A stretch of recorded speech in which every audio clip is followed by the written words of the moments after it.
Welcome to Blade HQ, everybody. Today is a special day. It is June 10th, 2024, and it is the first day back from Blade Show. So if you are one who likes custom knives, limited editions, or any of that sort of thing, you're going to see a ton of it showing up on BladeHQ.com in the coming days and weeks.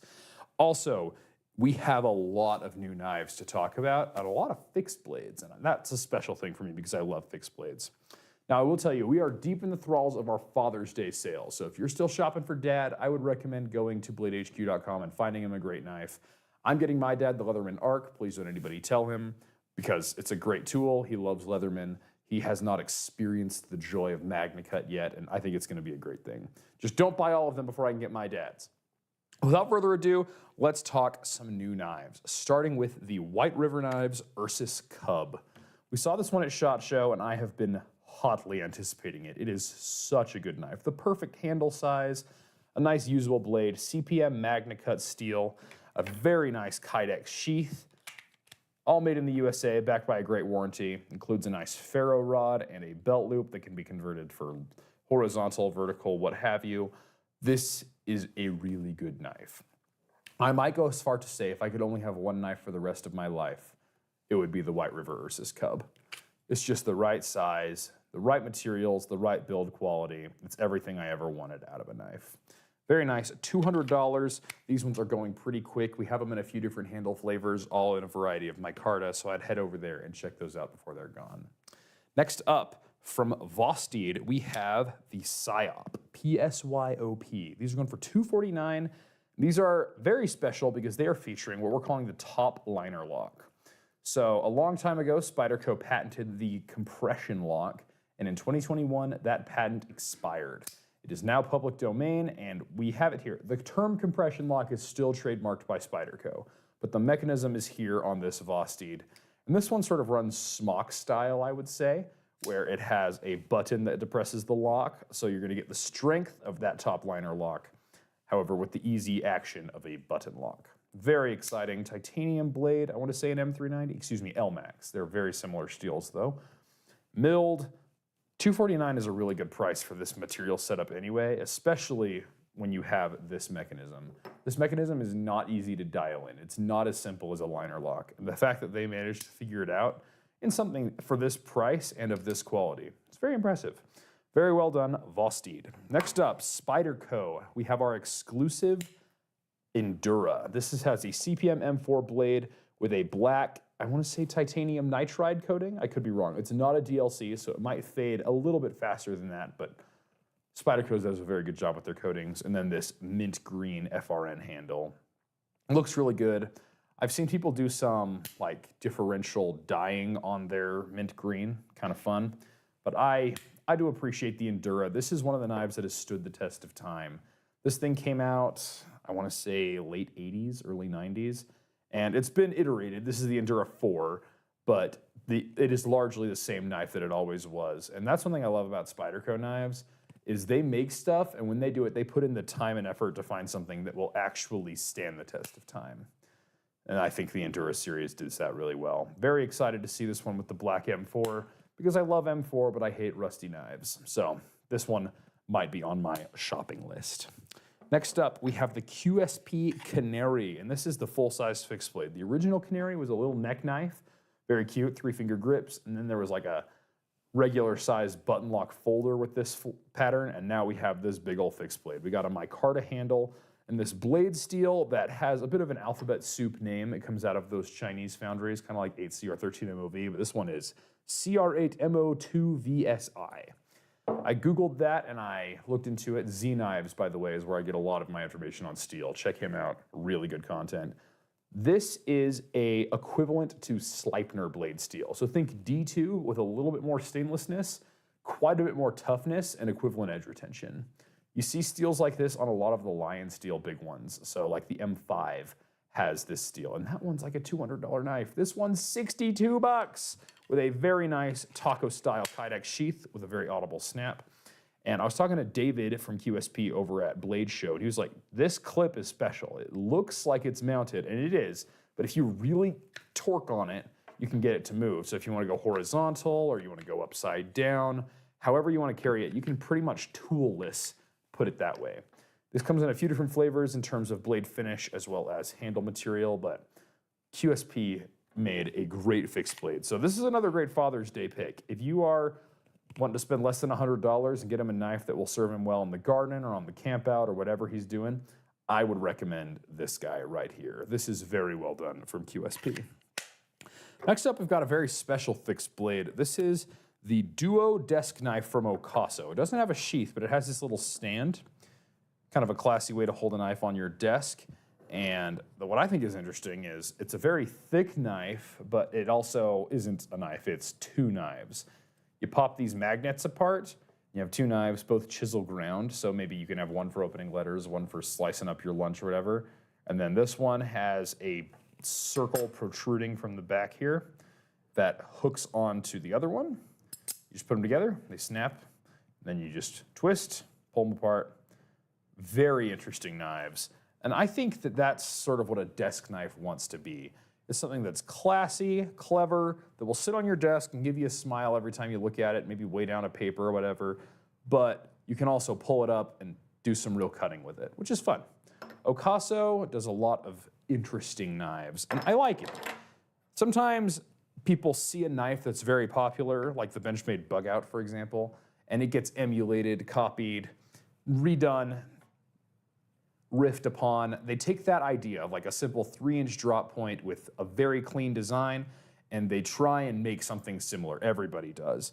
But sometimes there's somebody out there like Rick Valdez over at Ocaso who has some way out there design and just tries it, and it's a really big treat. I see a lot of knives that I kind of forget about, but I will remember the Duo Desk Knife because, wow, what a cool knife. Anyway, moving on, Jack Wolf Knives has moved away from folders for the first time, and we have the Midnight Fixed Blade. So this one is a lot like their Midnight Jack you've seen. In fact, I think it's just ever so slightly shorter in the handle, but other than that, it's the same size.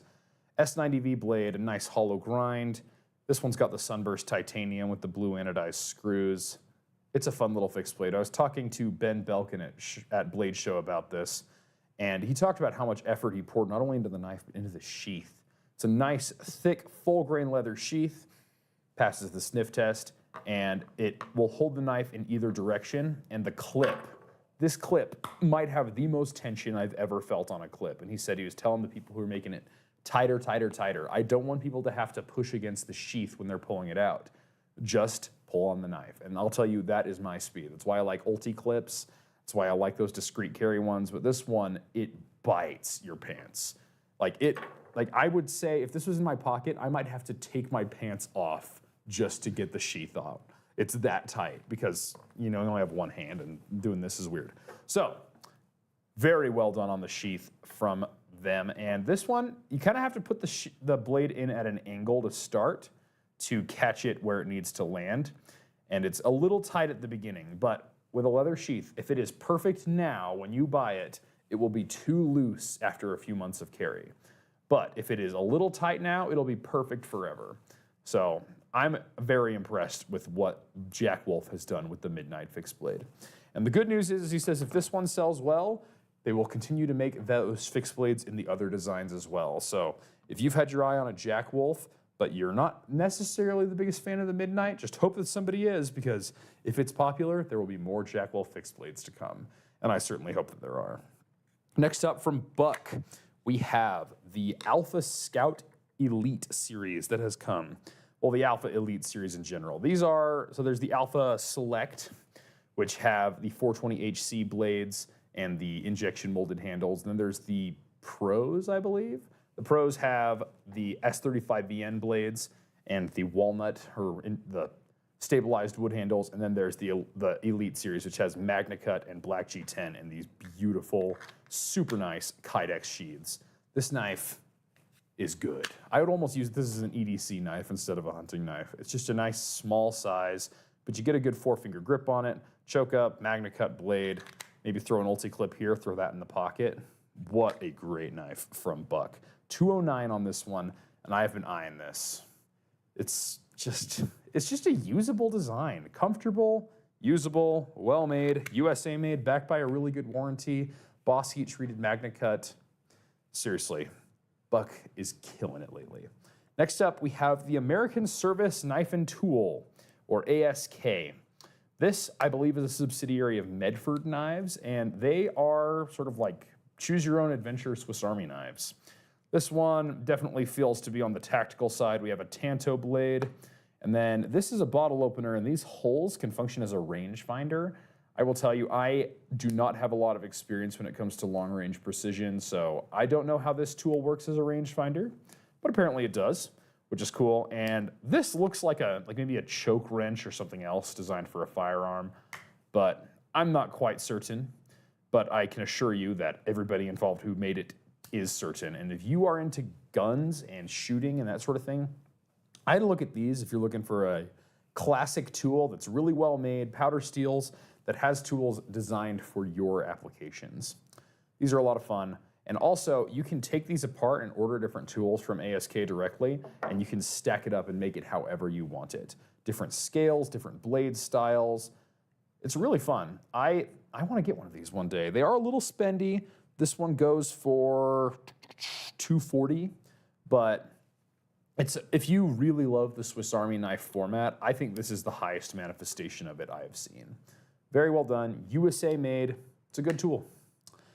And then next we have the Chris Reeve Knives Large Sebenza 31. We got a big shipment of these in, and we still have quite a few of them. So if you've been waiting on that Sebenza, we got these in. These are a black micarta inlay on a Magna Cut blade. So honestly, if I were buying a Sebenza, I would buy this one. I really do like it. Man. For those of you who are unaware, Chris Reeve Sebenza is the OG Grail knife. This one is expensive. This goes for $600 at Blade HQ, but you're getting aerospace grade tolerances, this beautiful inlay with perfect fit. Like, it is just a very, very well done knife. And it's a production knife made in the USA, and if you carry it for a long time and it gets beat up, you can send it back to Chris Reeve, and they'll give it what they call the spa treatment. They'll sharpen it, they'll reblast the handles, they'll take it apart, lubricate, clean, put it all back together. And my favorite part of a Chris Reeve knife is its grind. So flat grinds are my jam. They are nice and strong. They give you a fairly thin edge. However, as you sharpen, you're removing materials and bringing it all the way back. And as you do it, your edge gets thicker. Chris Reeve realized that this was a problem, and he added a hollow grind, because that means that near the edge, most of the material is almost parallel. So you have to sharpen for a long time before you start getting a thicker edge. And that's why they gave an ever so subtle hollow grind to the Sebenza. And that way you can sharpen for a good long while before you run into any trouble, but you still have a fairly robust edge like that you would get from a flat grind. Chris Reeve, keep up the good work. And then last on the table, we have the Drop Point Shootout. And this one is just like the regular original Shootout, except instead of the Tanto, we have a drop point on that Crewwear blade, injection molded CF Elite handle. Nice carbide glass breaker on the back. These are fun, going for $292. Getting a USA-made OTF for under $300 is a bit of a rarity. I think this one and the Kershaw Livewire are some of the only names in that game, especially in the full-size realm. So if you like an OTF, but you want to spend a little bit less money, I would give the Shootout a look, especially now that we have a drop point blade. Next up, I want a dagger. Anyway, that's a lot of new knives for the day. Thank you all for joining us. You can find all of these knives and more at bladehq.com. And with that, we'll see you next time.